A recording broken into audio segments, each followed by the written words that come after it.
ANB news देख रहे तमाम दर्शकों का स्वागत है। मैं हूं आपके साथ मनप्रीत कौर। इस वक्त के स्पेशल बुलेटिन में आप देख रहे हैं अपनू उत्तराखंड। बुलेटिन की शुरुआत करेंगे इस वक्त की अहम खबरों से।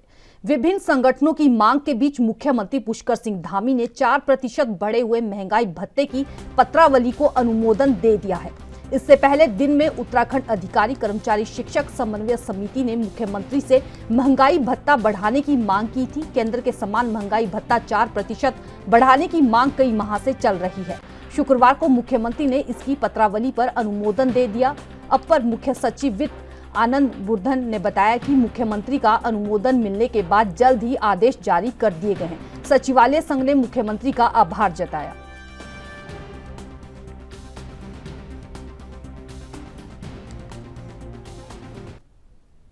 मुख्यमंत्री पुष्कर सिंह धामी से शुक्रवार को मुख्यमंत्री आवास में मरणोपरांत तेंजिंग नार्गे राष्ट्रीय साहस पुरस्कार 2022 से सम्मानित देवभूमि उत्तराखंड की बेटी पर्वतारोही स्वर्गीय सविता कंसवाल के पिताजी श्री राधेश्याम कंसवाल ने सब परिवार भेंट की। मुख्यमंत्री ने कहा कि उत्तराखंड समर्पण की भूमि है और इस धरा ने सदैव हमें प्रेरणा देने वाले व्यक्तित्व दिए हैं।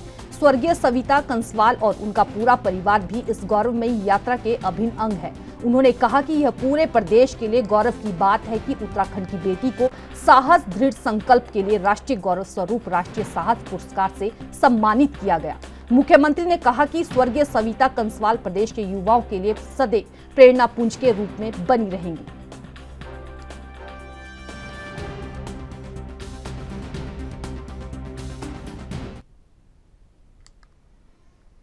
विधानसभा क्षेत्र चंपावत के अंतर्गत मुख्यमंत्री पुष्कर सिंह धामी द्वारा ग्राम पंचायतों एवं नगर पालिका क्षेत्रों में विधायक निधि से विकास कार्य हेतु 5 करोड़ की धनराशि आवंटित की गई, जिससे क्षेत्र में संपर्क मार्ग, मंदिरों का सौंदर्यीकरण कार्य, पुलिस निर्माण, अधिवक्ताओं के बार भवन निर्माण कार्य, विद्यालयों की मुरम्मत एवं सौंदर्यीकरण का कार्य, खेल सामग्री जैसी योजनाओं का निर्माण कार्य किया जाएगा।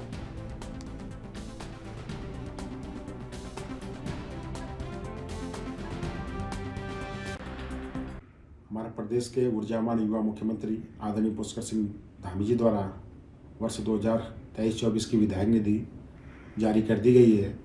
ये विधायक निधि जो हमारे दोनों कैंप ऑफिस हैं, कैंप ऑफिस टनकपुर व कैंप ऑफिस चंपावत, इसमें क्षेत्र के जनता द्वारा जो प्रस्ताव आए थे एवं जो हमारे जनप्रतिनिधि हैं उनके द्वारा जो प्रस्ताव दिए गए थे, वह क्षेत्र भ्रमण के दौरान जो समस्याएँ माननीय मुख्यमंत्री जी के संज्ञान में आई थी, उनको देखते हुए ये विधायक निधि जारी की गई है।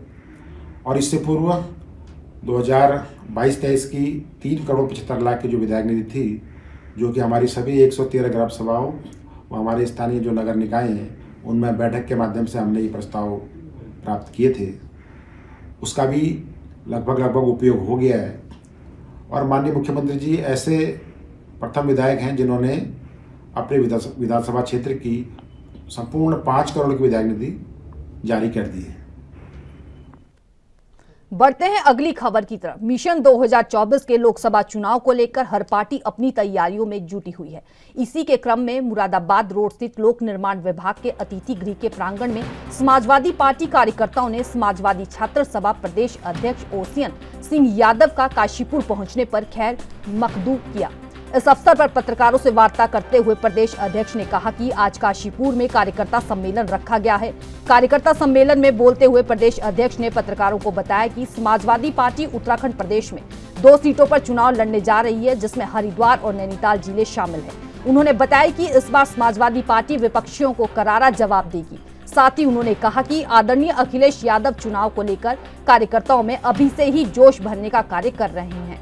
पूरे प्रदेश में भ्रमण कर समाजवादी पार्टी की पूर्व में चलाई गई जन कल्याणकारी योजनाओं का बखान भी किया जाएगा। साथ ही उन्होंने कहा कि वह दिन दूर नहीं जब उत्तराखंड में समाजवादी पार्टी 2 सीटों पर अपना परचम लहराएगी।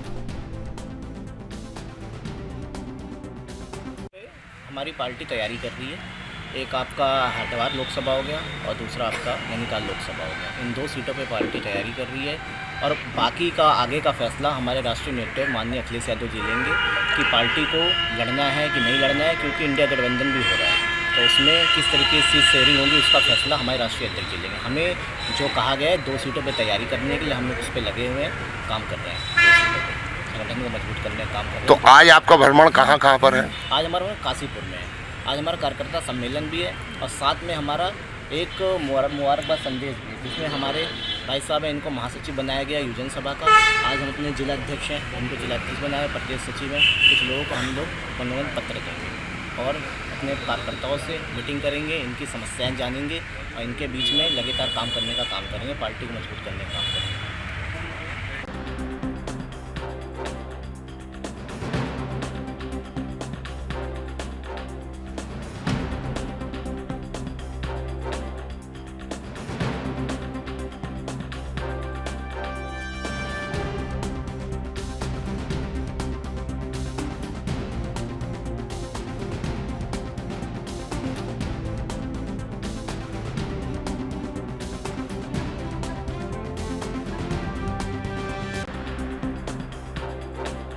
बढ़ते हैं अगली खबर की तरफ। जनपद टिहरी के जिला अधिकारी मयूर दीक्षित मुनि रेती क्षेत्र में पहुंचे। उन्होंने श्री पूर्णानंद स्पोर्ट्स स्टेडियम के साथ आसपास के क्षेत्र का निरीक्षण किया। मौके पर अधीनस्थ अधिकारियों के साथ श्री पूर्णानंद स्पोर्ट्स स्टेडियम में सुविधाओं को लेकर चर्चा की। इसके अलावा नगर निगम के अधिकारियों से वेडिंग जोन की योजना को धरातल पर उतारने के लिए भी बातचीत हुई। जिला अधिकारी ने बताया कि लोगों को किस प्रकार से ज्यादा रोजगार दिया जाए, इसके लिए नगर पालिका के अधिकारियों से बात हुई है। श्री पूर्णानंद स्पोर्ट्स स्टेडियम क्षेत्र का एक स्टेडियम है, यहाँ पर सुविधाओं को किस प्रकार बढ़ाया जाए, इस पर कोशिश की जा रही है, जिससे ज्यादा खेलों को बढ़ावा मिल सके।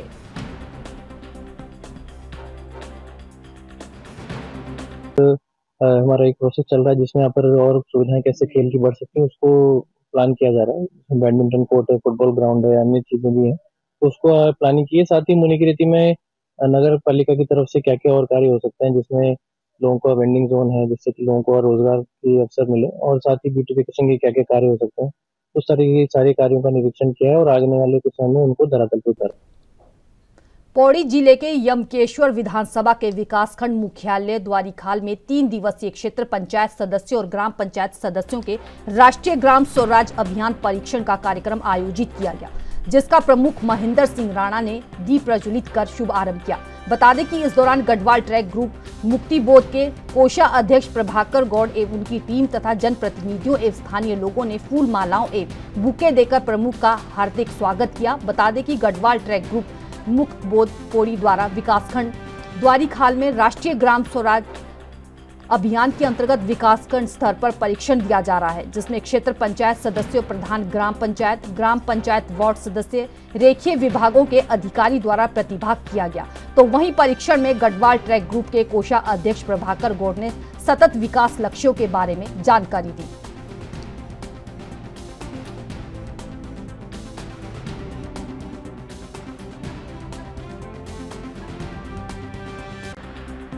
आज द्वारीखाल ब्लॉक के अंतर्गत पंचायत प्रतिनिधियों का प्रशिक्षण चल रहा है और मैं इससे जिस तरह से प्रशिक्षण चल रहा है बड़ी जानकारियाँ मिलती हैं पंचायतों के बारे में, हमारे एक्ट के बारे में, और मैं मानता हूँ जनप्रतिनिधियों से जानकारी मिलती है और अपने क्षेत्र में अपने जो अधिकार हैं उनका आप सही से प्रयोग करते हैं। तो मैं सभी जनप्रतिनिधियों को, सभी जितने भी ट्रेनर आए हैं सबको धन्यवाद करता हूँ और इस अवसर पर सबको उज्जवल भविष्य की कामना करता हूँ।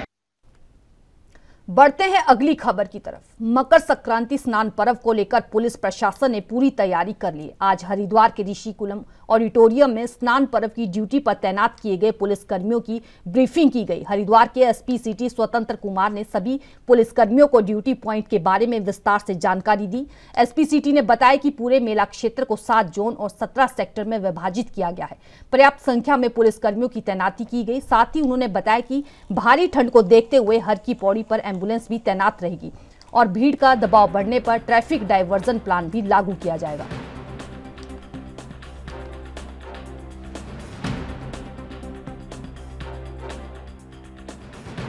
संक्रांति के स्नान को लेके ये ब्रीफिंग थी। इस पूरे मेला क्षेत्र को 7 जोन और 17 सेक्टर में बांटा गया है। इस बात का विशेष ध्यान दिया जा रहा है कि जो भी श्रद्धालु यहाँ पे स्नान करने आ रहे हैं उनको स्नान करने में कोई असुविधा ना हो और वो सहूलियत के साथ स्नान कर सकें और अपने गंतव्य पे फिर वापस सकुशल पहुँच जाएं। जिस तरह से ये तो श्रद्धा का विषय है। श्रद्धा लोग इसमें श्रद्धा के अनुसार आते हैं और भीड़ तो रहती है, इसको ध्यान में रखते हुए, भीड़ को और ठंड को ध्यान में रखते हुए एडीएम साहब और जिला प्रशासन से इस बात का अनुरोध भी किया गया है कि हर की पैड़ी क्षेत्र में और आसपास एम्बुलेंस की भी व्यवस्था रखें, जिससे अगर किसी को कोई प्रॉब्लम आती है तो उनको तत्काल हॉस्पिटल की सुविधा प्रोवाइड की जा सके।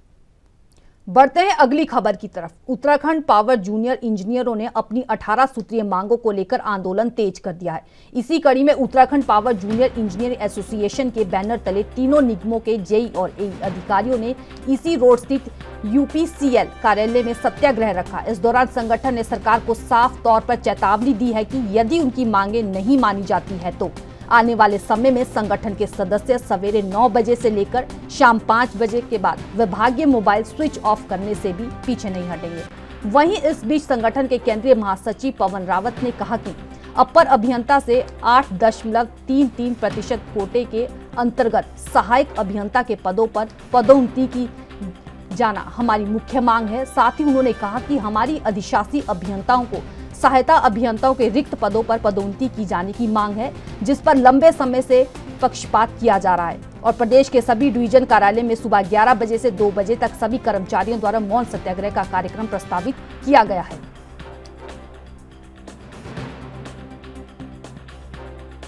इसमें सबसे पहले तो प्रोन्नति की मांगे हैं। अवर अभियंता से 8.33% कोटे के अंतर्गत सहायक अभियंता के पदों पर प्रोन्नति की जानी है।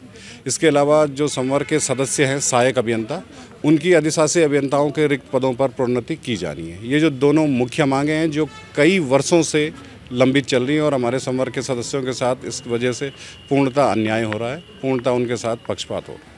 ये Uttarakhand power junior engineer association के द्वारा अपनी 18 सूत्रीय मांगों को लेकर एक ज्ञापन यूपीसीएल निगम प्रबंधन को सौंपा गया है, जिसमें 2 बार वार्ता हो गई है लेकिन निर्णय नहीं हो पाया है। इसीलिए जो हमारा प्रस्तावित कार्यक्रम है वो आज से प्रारंभ हुआ है। आज से जो 12 तारीख से कार्यक्रम प्रारंभ हुआ है ये है मौन सत्याग्रह। प्रदेश भर में जितने भी डिवीज़न कार्यालय हैं वहाँ पर हमारे जो समस्त सदस्य हैं वो 11 से 2 बजे तक उनके द्वारा मौन कार्यक्रम प्रस्तावित है, जो आज यहाँ देहरादून में 18 इसी रोड कार्यालय में किया गया है। इसी प्रकार का कार्यक्रम पूरे प्रदेश भर में सभी जगह किया गया है। तत्पश्चात अधिशासी अभियंताओं के माध्यम से तीनों निगमों के प्रबंध निदेशकों को ज्ञापन प्रेषित किया गया है। इसके अलावा हमारे सदस्य माननीय मुख्यमंत्री महोदय, मुख्य सचिव महोदय, अपर मुख्य सचिव महोदया और सचिव ऊर्जा महोदय को भी ईमेल के माध्यम से ज्ञापन प्रेषित करेंगे। धर्मनगरी हरिद्वार के दक्षिण काली पीठ मंदिर में इन दिनों विदेशियों का जमावड़ा लगा हुआ है। विदेशी साधक निरंजनी अखाड़े के आचार्य महामंडलेश्वर स्वामी कैलाश नंद गिरी से दीक्षा लेने पहुंचे हैं। अमेरिका, रूस, जर्मनी, कनाडा जैसे देशों से 90 साधकों का दल हरिद्वार में यज्ञ अनुष्ठान में शामिल होकर हिंदू संस्कृति से जुड़ रहा है। सोमवार को ये सभी साधक कैलाशनंद गिरी से दीक्षा लेंगे। स्वामी कैलाशनंद गिरी ने बताया कि विदेशी अनुयायी हिंदू पूजा पद्धति से प्रभावित होकर काली मंदिर पीठ से जुड़ रहे हैं। अमेरिका से 90 नागरिकों का दल आज हरिद्वार के दक्षिण काली मंदिर पहुंचा, जहां उन्होंने निरंजनी अखाड़े के आचार्य महामंडलेश्वर स्वामी कैलाशनंद गिरी का आशीर्वाद लिया और यज्ञ में सम्मिलित हुए। स्वामी वेदव्यासनंद के नेतृत्व में 90 विदेशी नागरिक मकर संक्रांति पर सनातन धर्म की दीक्षा लेंगे। निरंजन पीठाधीश्वर आचार्य मंडलेश्वर स्वामी कैलाशनंद गिरी महाराज सभी नागरिकों को दक्षिण काली मंदिर के घाट पर सनातन धर्म की दीक्षा प्रदान करेंगे। शुक्रवार को सभी नागरिकों ने गंगा तट पर ध्यान पूजा कर मां दक्षिण काली के दर्शन किए और स्वामी कैलाशनंद गिरी महाराज से आशीर्वाद लिया। सभी को मां की चुनरी और नारियल भेंट कर आशीर्वाद प्रदान करते हुए स्वामी कैलाशनंद गिरी ने कहा कि सनातन धर्म की संस्कृति और परंपराओं से पूरी दुनिया प्रभावित हो रही है। प्रति वर्ष बहुत भारी संख्या में और America, Toronto, New York, new Jersey, America के आसपास के ऑस्ट्रेलिया, इजराइल, ऐसे जो बड़े अनुयायी हैं, बड़े उच्च कोटि के लोग हैं वहाँ, बड़े अच्छे परिवार के लोग हैं वहाँ, वो सभी यहाँ आते हैं। आज लगभग 90 लोग आए। हमने 90 लोगों को यज्ञ कराया। इनको हमने सबसे पहले सुबह आध्यात्मिक दीक्षा दी, उसके बाद इनका भी यज्ञ हुआ। यज्ञ के बाद इनको हमने प्रसाद दिया। आज राम लला हमारे निर्विघ्न स्थापित हों, राम मंदिर निर्माण में कोई बाधा न आए, प्रधानमंत्री जी का जो 11 दिन का एक अनुष्ठान चल रहा है उसको लेकर के भी हमने यज्ञ किया। अभी हमारा बहुत करीबन 1.5-पौने 2 घंटे का यज्ञ हुआ और उस यज्ञ में सैकड़ों विदेशियों ने आकर के भाग लिया और वह यज्ञ हमारा अभी पूर्ण हुआ। कैलाशानंद गिरी के अनुयायी हैं और हम लोग यहाँ मेडिटेशन सीख के आए हैं। यहाँ हमारी आज दीक्षा सेरेमनी 2 दिन पहले थी। आज हम यज्ञ करने आए थे। हम सनातन में बहुत रुचि रखते हैं और दुनिया भर से यहाँ लोग आए हैं, ऑस्ट्रेलिया, यूके, यूएस, और ये सब वैदिक मेडिटेशन सीखते हैं और यहाँ पे गुरुजी से और सीखने आए हैं। और आज यज्ञ था। ये हम लोगों के लिए बहुत ऑनर की बात है, बहुत इज्जत की बात है कि हमें इसमें बैठना। बढ़ते हैं अगली खबर की तरफ। हल्द्वानी समेत पूरे जिले में कड़ाके की ठंड को लेकर जिला प्रशासन अलर्ट पर है। हल्द्वानी स्थित कैंप ऑफिस में जिला अधिकारी नैनीताल वंदना सिंह ने पत्रकारों से बातचीत करते हुए बताया कि जिले में 100 से अधिक जगहों पर अलाव की व्यवस्था की गई है। नगर निगम और नगर पालिका क्षेत्र में इसको लेकर टीम भी लगाई गई है जो लगातार यहां देखरेख कर रही है कि किन जगहों पर अलाव की जरूरत है और रेन बसेरों को भी पूरी तरह ठीक किया गया है। उन्होंने बताया कि जरूरतमंद लोगों को रेन बसेरों में भेजा जा रहा है। वहीं फुटपाथ पर सोने वाले कई ऐसे लोग हैं जिनके पास ठंड से बचाव को लेकर कोई खास व्यवस्था नहीं है। उनके लिए भी कंबल की व्यवस्था की गई है। नगर क्षेत्र में सभी जगह जो हमारी यूएलबीज हैं उनको हमने ईओज को भी और जो प्रभारी अधिकारी हैं उनको भी निर्देशित किया है कि अलाव की पर्याप्त व्यवस्था रखें। लगभग 100 से ज़्यादा स्थानों पर पूरे जनपद में अलाव की व्यवस्था यूएलबीज के माध्यम से करी गई है। इसके अलावा जो बेसहारा लोग हैं जो फुटपाथ पर या सड़कों पर रहते हैं उनके लिए रैन बसेरों में भी व्यवस्था कराए जाने के निर्देश दिए हैं। रैन बसेरे भी सभी नगर निकायों के द्वारा संचालित भी कर दिए गए हैं। कंबल इत्यादि खरीदने के लिए भी तहसीलों को हमने धनराशि जो शासन से प्राप्त हुई थी वो आवंटित कर दी है। उसमें अलाव जलाने की व्यवस्था है, बेसहारा लोगों के लिए कंबल इत्यादि खरीदने की व्यवस्था। हल्द्वानी शहर में सड़क दुर्घटनाओं का सबब बन रहे बेसहारा गोवंश से निजात दिलाने के लिए गौशाला बनाने की प्रक्रिया जारी है। डीएम नैनीताल ने कोट गोदाम शीश महल में अस्थायी रूप से बनाई जा रही गौशाला का निरीक्षण किया। ये अस्थायी गौशाला फॉरेस्ट की जमीन के MVN की लीज पर बनाई जा रही है। इस दौरान नगर आयुक्त और नगर स्वास्थ्य अधिकारी मौजूद रहे। निरीक्षण के दौरान डीएम नैनीताल ने कहा कि नगर निगम इस जमीन पर अस्थायी रूप से गौशाला का इंफ्रास्ट्रक्चर तैयार कर रहे हैं जिसमें शेड, भूसा और पानी की व्यवस्था की जा रही है। डीएम नैनीताल ने कहा कि गंगापुर कब्बड़वाल गांव में अस्थायी रूप से 3000 से 4000 गोवंश को रखने की व्यवस्था की जा रही है। कोट गोदाम शीश महल में अस्थायी रूप से बन रही गौशाला में अब तक 10 से 12 गोवंश को पकड़कर लाया जा चुका है। डीएम नैनीताल ने कहा कि संबंधित अधिकारियों को अस्थायी गौशाला का निर्माण जल्द से जल्द तैयार करने के निर्देश दिए हैं।